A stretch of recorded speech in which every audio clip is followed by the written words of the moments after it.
ప్రభూ, నా ఆపదలో నేను నీకు మొరపెట్టగా నా గోడు వింటివి.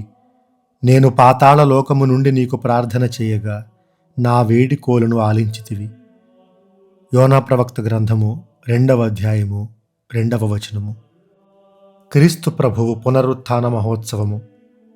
క్రీస్తునాథుని యందు దేవుని ప్రియులకు సహోదరి సహోదరులారా, క్రైస్తవ విశ్వాస చరిత్రలో అత్యంత పురాతనమైనటువంటి పండుగ.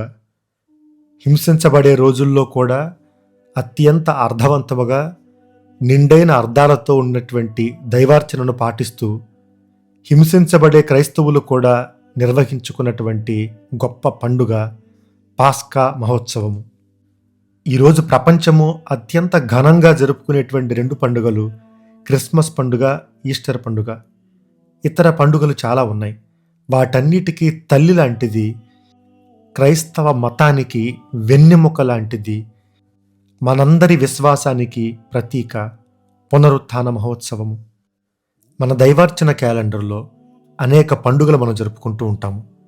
వాటితో పాటు మన విచారణ పండుగలు, పునీతుల పండుగలు, మరియ తల్లి యొక్క పండుగలు మనం జరుపుకుంటాం. కొన్నిటికి 3 రోజుల సిద్ధపాటు ఉంటుంది, త్రిదూమ్ అని పిలుస్తూ ఉంటాం.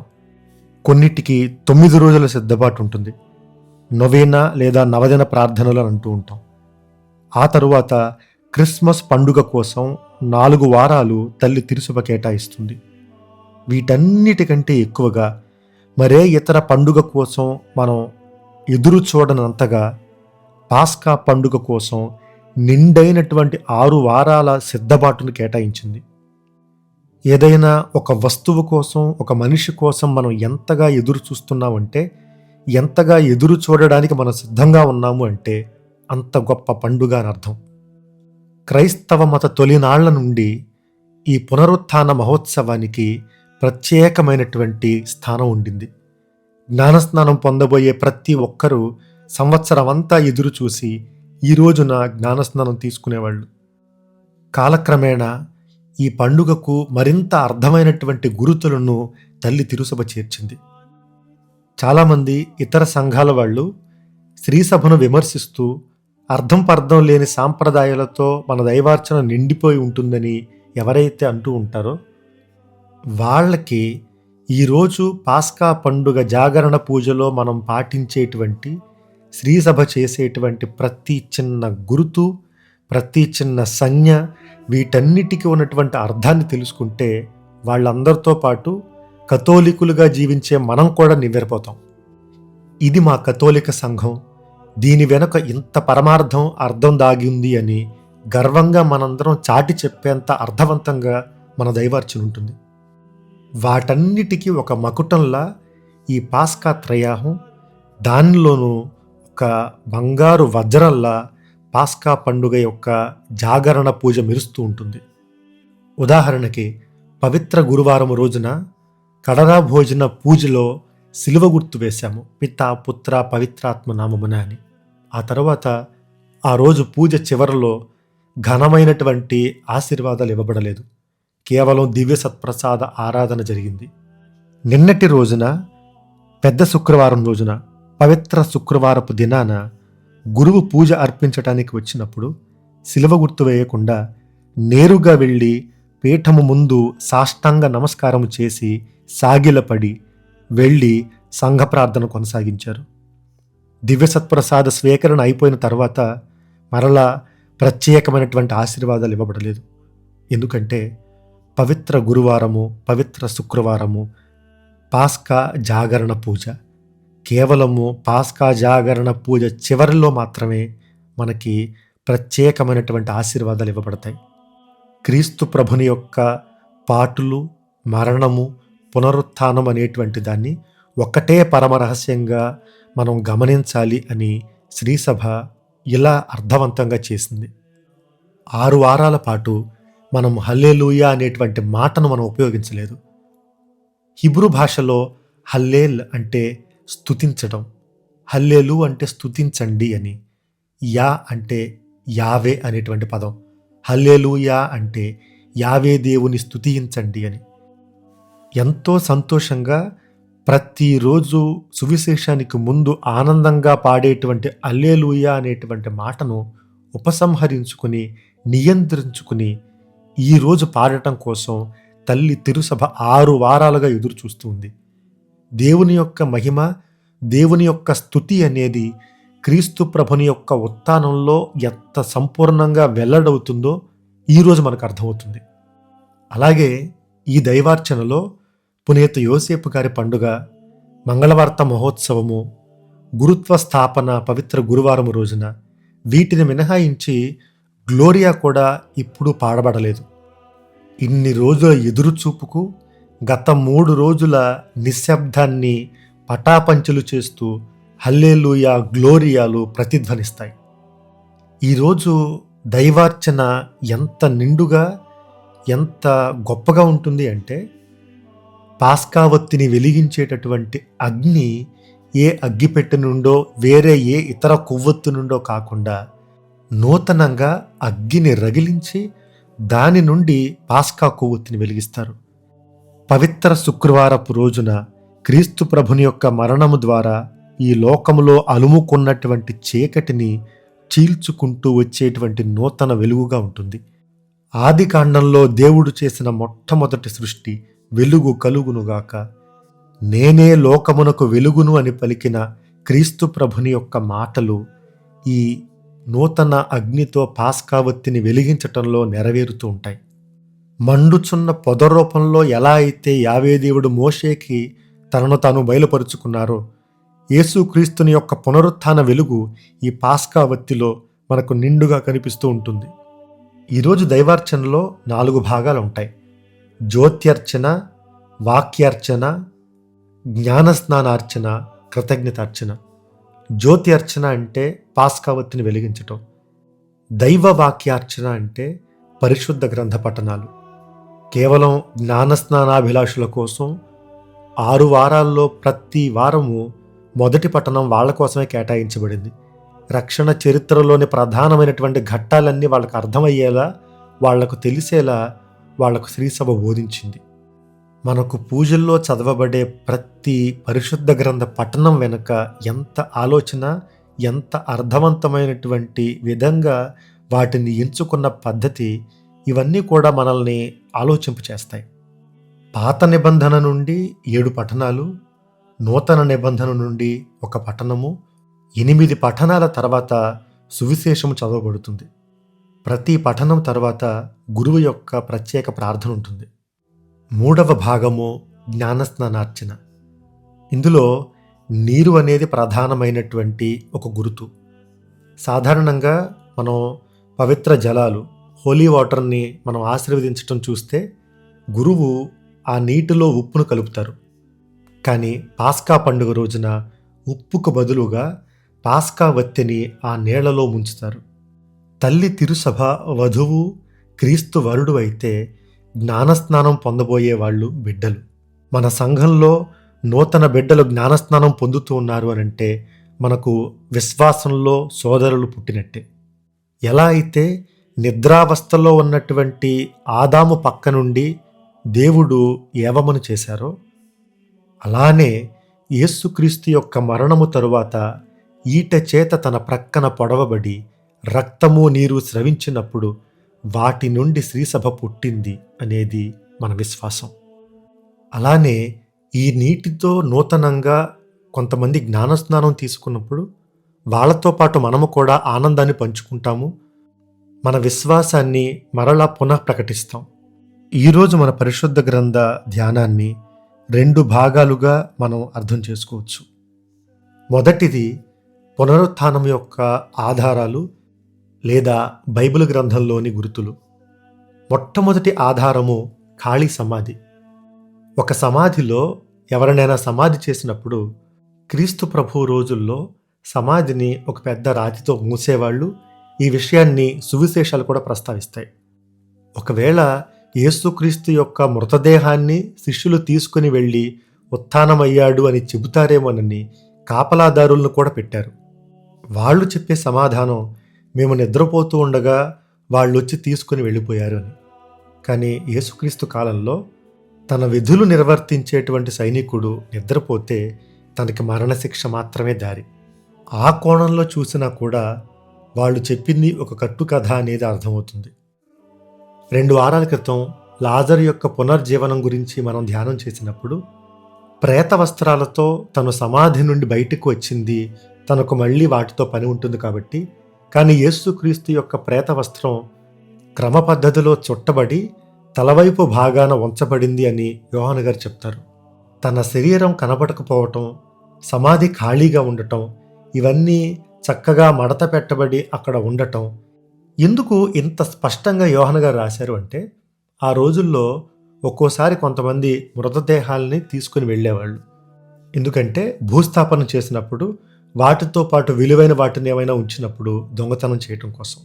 ఒకవేళ అలా జరిగితే చక్కగా ప్రేత వస్త్రాన్ని, చుట్టినటువంటి నార వస్త్రాన్ని మడత పెట్టి అక్కడ తలభాగాన పెట్టి ఉంచడం అనేది జరగదు. అందుకే స్పష్టంగా యోహాను గారు ఈ విషయాన్ని ప్రస్తావిస్తున్నారు. రెండవ ఆధారము మరియ మగ్దలేన యొక్క దర్శనము. పూర్వపు రోజుల్లో ఒక సంఘటనకి సాక్షులు ఎవరైనా కావాలి అంటే ఆడవాళ్ల సాక్ష్యం చెల్లేది కాదు. కేవలం మగవాళ్ల సాక్ష్యం మాత్రమే పరిగణలోకి తీసుకునేవాళ్ళు. కాబట్టి యేసుక్రీస్తు ఉత్థానమయ్యారు అనేది ఓ కట్టుకథ అయితే, ఆ కథ నమ్మేలా చెయ్యాలి అంటే మగ్దల మరియకు బదులు అపోస్తులను సాక్షులుగా పెట్టి మొట్టమొదట యేసుక్రీస్తు అపోస్తులకి ప్రత్యక్షమయ్యారని చెబితే అది మరింత నమ్మదగినటువంటి సాక్ష్యంగా ఉండేది. కానీ ఏ సువిశేషంలోనూ ఇలాంటి ప్రయత్నం చేయబడలేదు. ఎందుకనంటే జరిగింది యథార్థం కాబట్టి దాన్ని అందరూ నమ్మటం కోసం దాన్ని నీరుగార్చి మార్చి వక్రీకరించి శిష్యులు చేయాల్సినటువంటి అవసరం వాళ్ళకి అనిపించలేదు. అందులో భాగంగానే ఇతర శిష్యులకు యేసుక్రీస్తు ఇచ్చినటువంటి దర్శనాల గురించి వివిధ సందర్భాల్లో వివిధ సమయాల్లో రాయబడినటువంటి సువిశేషాలు, మార్కు సువార్త, లూకా సువార్త, మత్తయి సువార్త, యోహాను సువార్త, ఇవన్నీ కూడా అనేక సందర్భాల్లో అనేక మంది శిష్యులకు ఉత్థాన క్రీస్తు దర్శనం ఇచ్చినటువంటి విషయాన్ని, ఉత్థానం తర్వాత వాళ్ళలో చోటు చేసుకున్నటువంటి మార్పును గురించి ఇవి వివరిస్తూ ఉన్నాయి. ఇది క్రీస్తు ప్రభుని యొక్క పునరుత్థానానికి రెండవ సాక్ష్యం. మూడవ ఆధారము యోనా ప్రవక్త యొక్క గుర్తు. యేసుక్రీస్తు యొక్క స్వార్థ పరిచర్య కాలంలో ఒక గురుతును ఇవ్వమని పరిసయ్యులు అడిగినప్పుడు, ఈ దుష్టతరము ఒక గురుతును కోరుకుంటుంది, కానీ వాళ్ళకి యోనా గుర్తు తప్ప ఇంకొకటి ఇవ్వబడదు అని యేసుక్రీస్తు చెప్తారు. అది కోపంతో చెప్పిన మాట కాదు.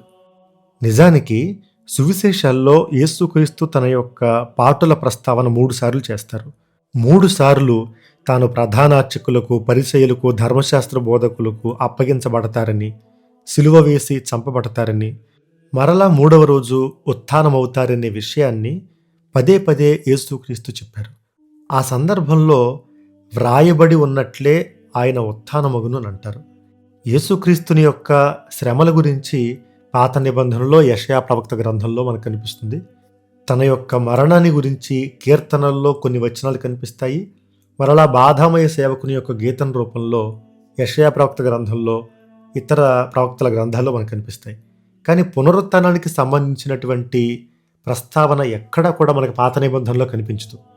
మనకున్న ఒకే ఒక్క గుర్తు యేసుక్రీస్తు నోటి నుండి ఆయనే స్వయంగా చెప్పినటువంటి గుర్తు. యోనా 3 రోజులు ఎలా అయితే చేప కడుపులో ఉన్నాడో, మనుష్య కుమారుడు కూడా అలానే చనిపోయిన తర్వాత 3 రోజులు ఆయన సమాధిలో ఉండాలి అని. ఇది మరణానికి గుర్తు కదా, మరి ఉత్థానం గురించి ప్రస్తావన ఎక్కడ ఉంది అని అడగవచ్చు.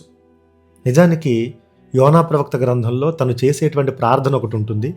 దానితోనే మనం ఈరోజు మన యొక్క వాక్యాన్ని ప్రారంభించుకుందాం. 2వ అధ్యాయం 2వ వచనంలో, ప్రభు, నా ఆపదలో నేను నీకు మొరపెట్టగా నా గోడు వింటివి. నేను పాతాళ లోకము నుండి నీకు ప్రార్థన చేయగా నా వేడి కోలును ఆలించితివి. నిజానికి యోనా ప్రవక్త ఉన్నది చేప కడుపులో, కానీ తను చేసేటటువంటి ప్రార్థనను మనం చదివితే అది చనిపోయిన వాళ్ళు చేసేటువంటి ప్రార్థన. నేను పాతాళ లోకంలో ఉన్నాను అని అంటారు. అలానే పదే పదే జలముల గురించి, సముద్ర గర్భము గురించి, నీటి ప్రవాహముల గురించి మాట్లాడతారు. ఇవన్నీ కూడా మరణానికి సంబంధించినటువంటి గుర్తులు. 6వ వచనంలో, నిత్యము తలుపులు మూసి ఉంచెడి లోకములోనికి నేను వెళ్ళిపోతిని. మరలా తర్వాత అదే వచనంలో ప్రభు నీవు నన్ను పాతాళము నుండి సజీవునిగా బయటకు కొనివచ్చితివి అని చెప్తాడు. ఈ యోనా ప్రవక్త కథను మనం చదివిన ప్రతిసారి చేప కడుపులో ఒక మనిషి 3 రోజులు ఎట్లా ఉంటాడు, అలా బ్రతికి ఉండడం సాధ్యపడుతుందా అని, లేదంటే బైబిల్లో ఉన్న కథలన్నీ కూడా కట్టు కథలను కొట్టిపారేయడానికి ఈ కథను ఉపయోగించుకుంటూ ఉంటారు. నిజానికి యోనా ప్రవక్త చేప కడుపులో బ్రతికిలేడు. చనిపోయి తను చేసేటువంటి ప్రార్థన ఇది. పాతాళాన్ని గురించి, మరణాన్ని గురించినటువంటి ప్రస్తావన ఇందుకు నిదర్శనం. ఆ తరువాత దేవుడు తనను జీవంతో లేపారు. అందుకే తను మరణం నుండి వెళ్ళినవాడు కాబట్టి తను వెళ్ళగానే తను చెప్పినటువంటి సందేశాన్ని నినివే పట్టణ ప్రజలు ఆలకించారు. 3వ అధ్యాయం 2వ వచనంలో స్పష్టమైనటువంటి గుర్తు మనకు కనిపిస్తుంది. లెమ్ము అనేటువంటి పదం హిబ్రూ భాషలో కూమ్ అని ఉంటుంది. ఈ మాటని గతంలో చేసినటువంటి తెలుగు అనువాదాల్లో ఎక్కడా కూడా అనువదించలేదు. ఇప్పుడు ఉపయోగంలో ఉన్నటువంటి లేటెస్ట్ బైబిల్ వెర్షన్లో మాత్రమే ఈ పదం కనిపిస్తుంది. ఇది చాలా చాలా ముఖ్యమైనటువంటి ఒక పదం. ఎందుకంటే పునరుత్థానాన్ని గురించినటువంటి ఆధారం పాత నిబంధనలో మనకి ఇది మాత్రమే ఉంటుంది. ఈ కూమ్ లేదా లెమ్ము అనేటువంటి మాట ఉత్థానానికి గుర్తుగా పాత నిబంధనలో ఇతర సందర్భాల్లో వాడబడుతుంది. యెషయా ప్రవక్త గ్రంథం 26వ అధ్యాయం 19వ వచనంలో మృతులైన నీ ప్రజలు మరలా జీవింతురు, వారి మృత శరీరములు జీవముతో లేచును, మట్టిలో కలిసిపోయిన వారందరూ మరలా లేచి సంతోషముతో పాటలు పాడుదురు. ఇక్కడ మరలా లేతురు అనేటువంటి మాట కుమ్ అనేటువంటి పదం యొక్క మూలం ఉపయోగించబడుతుంది. యోబు గ్రంథం 14వ అధ్యాయం 12వ వచనం, 88వ కీర్తన 10వ వచనం, వీటన్నిటిలో కూడా కుమ్ అనే పదమే ఉంటుంది. కానీ అవన్నీ పరోక్షంగా మనం చూడగలిగేటువంటివి. కానీ స్వయంగా యేసుక్రీస్తు యొక్క నోటి నుండి వెలువడే ఆధారం యోనా ప్రవక్త గ్రంథంలో ఉన్నటువంటి గుర్తు. అంతకుముందు చాలాసార్లు చెప్పాను, తిరస్కరించబడనటువంటి ఏకైక ప్రవక్త, అన్యుల వద్దకు వెళ్ళినటువంటి ఏకైక ప్రవక్త, తను చెప్పినటువంటి సందేశం విని అన్యులు కూడా మారు మనసు పొందినటువంటి ఏకైక ప్రవక్త యోనా ప్రవక్త. యేసుక్రీస్తు యొక్క సందేశాన్ని విని అన్యులు మారటం అనేది ఎక్కడ జరిగింది అని మనం అనుకోవచ్చు. మార్కు సువార్త 15వ అధ్యాయము 39వ వచనం, ఇటుల యేసు ప్రాణము విడుచుటను చూచి అచ్చట నిలిచి ఉన్న శతాధిపతి నిస్సందేహముగా ఈయన దేవుని కుమారుడే. యేసుక్రీస్తు మరణము తరువాత అన్యులు ఆయనను విశ్వసించటం. కేవలం ఇది మాత్రమే కాదు, రేపు పగటిపూట పూజలో చదవబడేటువంటి మొదటి పట్టణంలో పేతురు యొప్పాలో చేసినటువంటి ప్రసంగాన్ని మనం చూస్తాం. యొప్ప, ఈ యొప్ప అనేటువంటి నగరం ఎందుకు అంత ముఖ్యమైంది అని మనం అనుకోవచ్చు. యోనా ప్రవక్త నినివే వెళ్లకుండా తర్షీషు వెళ్లే ఓడను ఎక్కింది యొప్పాలోనే.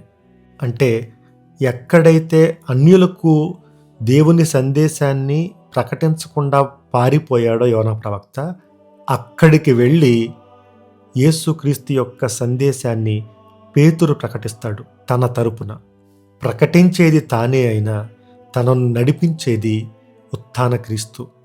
3 రోజులు చేప కడుపులో ఉన్నటువంటి యోనా ప్రవక్త లాగానే మనం చెప్పేటువంటి విశ్వాస సంగ్రహంలో ఆయన పాతాళమునకు దిగి 3వ నాడు చనిపోయిన వారిలో నుండి లేచెను అని మనం చెప్తాం.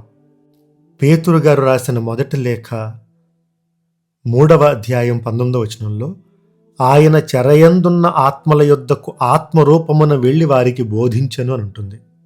ఈ రీతిగా పాతాళ లోకములో ఉన్నటువంటి మంచి మనుషులు ఆదాము నుండి జకర్యా వరకు ఎవరైతే దేవుని చిత్త ప్రకారం జీవించారో వాళ్ళకి పరలోక భాగ్యాన్ని కల్పించారు.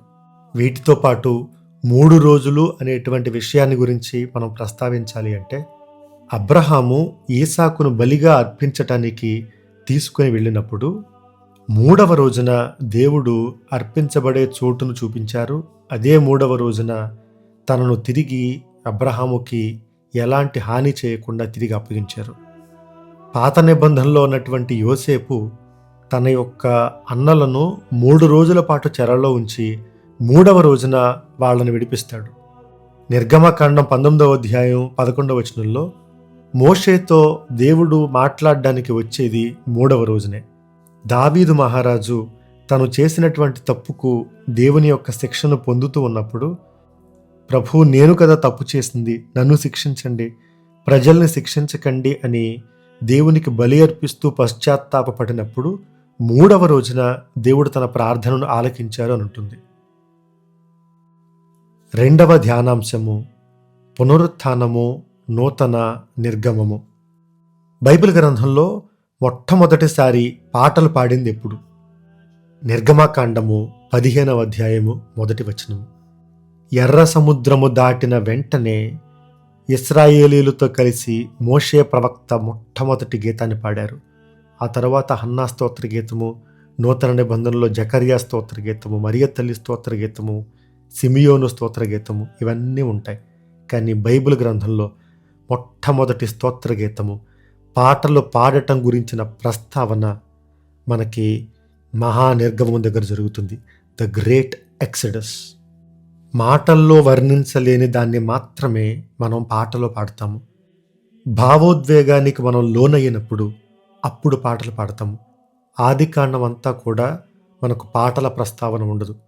దేవునితో అంత బలమైనటువంటి సంబంధాన్ని మనం ఎవరు పొందుకున్నట్టుగా మనం చూడం. పాటలలో వర్ణించేంత తన్మయత్వానికి, భావోద్వేగానికి లోనవటం, అది మనకి మొట్టమొదటిసారి మహానిర్గమ సమయంలో జరుగుతుంది. అలాంటి అనుభవం పాత నిబంధనలో ఇంకొకటి లేదు. నూతన నిబంధనలో మరలా పునరుత్థానం మాత్రమే. దానికి ముందు, దానికి తరువాత ఇటువంటి అనుభవాలు ఎప్పుడూ ఎవరికి కలుగనప్పుడు దాన్ని వివరించడానికి పాటల రూపంలో వర్ణిస్తారు. అందుకే ఈరోజు ఈస్టర్ పూజలో కూడా ఉజ్వల కాంతులు నిండెను అనేటువంటి పాటను గురువు పాడుతూ ఉన్నప్పుడు, లేదా గాయక బృందం వాళ్ళు దీన్ని ఆలపిస్తూ ఉన్నప్పుడు ఒళ్ళు గగురు పొడుస్తుంది. ఎందుకు ఉత్థానాన్ని మహానిర్గమం అని పిలుస్తూ ఉన్నాము? పాత నిబంధనలో మనకు కనిపించేటువంటి మహానిర్గమాన్ని నడిపించింది మోషే ప్రవక్త. యేసుక్రీస్తు కొండ మీద ప్రసంగం చెప్పటం ద్వారా మోషే ప్రవక్త కంటే గొప్పవాడు అనేది మనకు పదే పదే నిరూపించబడుతుంది. మోషే యొక్క ధర్మశాస్త్రాన్ని నేను పరిపూర్తి చేయడానికి వచ్చాను అనేటువంటి మాటను తను చెప్పటం ద్వారా నా వంటి ప్రవక్తను వేరొకరిని యావే దేవుడు మీకు ఇస్తారు అని మోషే ప్రవక్తకు దేవుడు చేసినటువంటి వాగ్దానము. యేసుక్రీస్తు నూతన మోషే అయితే క్రైస్తవులందరూ నూతన ఇశ్రాయేలీయులు. మోషే ప్రవక్త తన యొక్క ప్రయాణాన్ని మొదలుపెట్టినప్పుడు ఎలా అయితే ఎర్ర సముద్రం రెండుగా చీలుతుందో, యేసుక్రీస్తు తన యొక్క సువార్త పరిచర్యను మొదలుపెట్టినప్పుడు ఆకాశము తెరువబడి పావుల రూపంలో పవిత్రాత్మ వస్తుంది. ఇశ్రాయేలీయుల్ని నడిపించే సమయంలో వాళ్లకు భోజనంగా మన్నాను కురిపించిన దేవుడు ప్రతిరోజు దివ్య సత్ప్రసాద రూపంలో మనకు మన ఎడారి ప్రయాణంలో మన్నాను ప్రసాదిస్తూ ఉన్నారు. ఎలా అయితే కంచు సర్పము ఎత్తబడిందో అలానే యేసుక్రీస్తు యొక్క శిలువ మన యొక్క రక్షణకు కారణమవుతుంది. ఎలా అయితే బండ నుండి నీరు పుట్టిందో, స్రవించిందో, అలానే క్రీస్తు ప్రభుని యొక్క ప్రక్క నుండి రక్తము, నీరు స్రవిస్తూ ఉన్నాయి.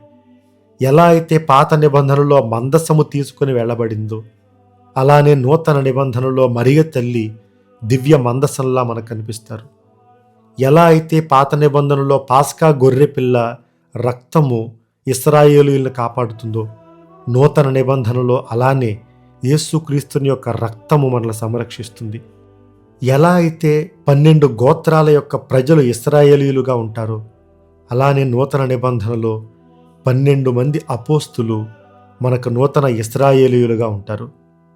మోషే తరువాత వాళ్లను నడిపించుకుని వాగ్దాన భూమికి చేర్చింది యెహోషువ ప్రవక్త. ఇంగ్లీష్లో జోషువా, హిబ్రూలో యెషువా. హిబ్రూ భాషలో యేసు అంటే ఇదే అర్థం. మనం చేరుకోవలసినటువంటి వాగ్దాన భూమి పరలోకము. పాత నిబంధనలో ఉన్న ఈ గురుతులన్నీ యేసుక్రీస్తుని గురించి, తన పరిచర్య, తన మరణము, తన యొక్క పునరుత్థానము, తన మోక్షారోహణము, తన నుండి మనందరము కూడా శ్రీ సభగా నూతన ఇశ్రాయేలులుగా మనం ఎలా ఉన్నాము ఇవన్నిటినీ కూడా మనకు చూపిస్తూ ఉన్నాయి. అందుకే వీటి కారణంగా పునరుత్థానాన్ని మహానిర్గమంతో పోల్చి తల్లి తిరుసభ చూపిస్తుంది. ఇంత గొప్ప పండుగను మనం జరుపుకుంటూ ఉండగా ఉత్థాన క్రీస్తు ప్రభుని యొక్క మహిమ ఎల్లప్పుడూ మన యొక్క విశ్వాస ప్రయాణంలో, ఆధ్యాత్మిక జీవితంలో తోడుగా ఉండాలి అని, మీకు శాంతి కలుగునుగాక అని పలికినటువంటి క్రీస్తు ప్రభుని యొక్క మాటలు మన కుటుంబాల్లో శాంతిని నింపాలని మనందరం ప్రార్థన చేద్దాం. మరోసారి మీ అందరికీ పునరుత్థాన మహోత్సవ శుభాకాంక్షలు. Happy Easter. సర్వశక్తిగల సర్వేశ్వరుడు పిత, పుత్ర, పవిత్రాత్మ మనలను ఆశీర్వదించి కాపాడునుగాక. ఆమెన్.